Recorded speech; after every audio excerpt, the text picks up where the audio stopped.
Jessica Biel ја покажа својата поддршка за својот сопруг Джастин Тимберлейк, откако тој ја откри неговата неодамнешна дијагноза за лајмска болест која може да предизвика симптоми како замор, главоболки и силна болка. Джастин рече дека бил дефинитивно шокиран кога ја добил дијагнозата и се сети дека речиси ја откажал турнејата поради огромната количина на нервна болка, лудиот замор и болеста која што ја доживувал. Одлучив дека радоста што ми ја носи настапот е далеку поголема од минливиот стрес што го чувствува моето тело.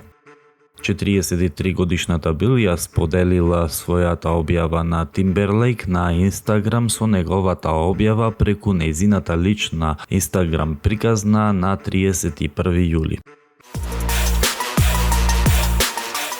Косовската председателка Вјоса Османи ја пречека светски познатата поп-звезда Дуа Липа во Приштина, при што со председателски указ и додели државјанство во Република Косово.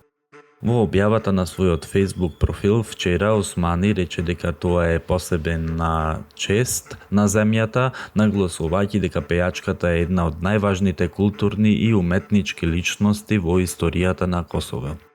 Добре дојде дома, Дуа. Таа беше и продолжува да биде еден од најсилните гласови на најголемите светски сцени, пишувајќи историја со своите достигнувања и станувајќи инспирација за милиони луѓе низ целиот свет, напиша Османи. Таа го пофали придонесот на Липа за промоција на Косово на меѓународно ниво, храбрувајќи ги младите и поддржувајќи ја тамошната уметност.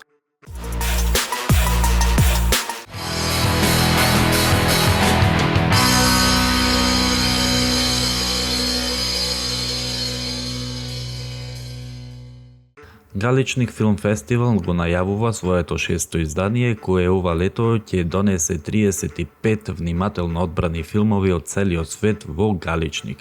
Од 1 до 3 август во срцето на планината Бистра фестивалот ќе биде место на среќавање за автори и публика, за смели идеи и длабоки емоции, за традиција и современост. Оваа година програмата ќе понуди филмови што ќе го преиспитуваат светот, што допираат длабоко, што зборуваат гласно, но и тивко.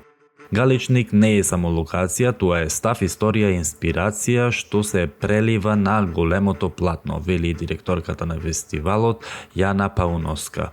Горди сме што токму тука ги прикажуваме овие 35 филмови на место каде што секој камен има приказна, а секој залез изгледа како посебен кадар.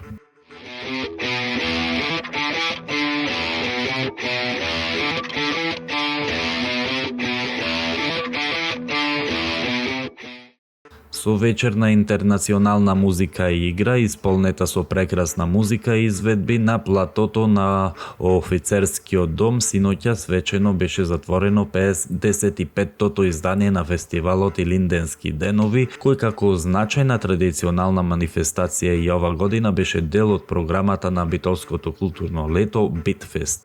Градоначалникот на општината Битола им се заблагодари на организаторите, учесниците и гостите на фестивалот, нагласувајќи дека изминатите 2 недели преку фестивалот Битола ги живееше деновите кои не се мерат со време, туку со вистинска емоција, исполнета со пулсот на еден народ кој културата и традицијата ги поставила на пијадесталот на највисоките вредности.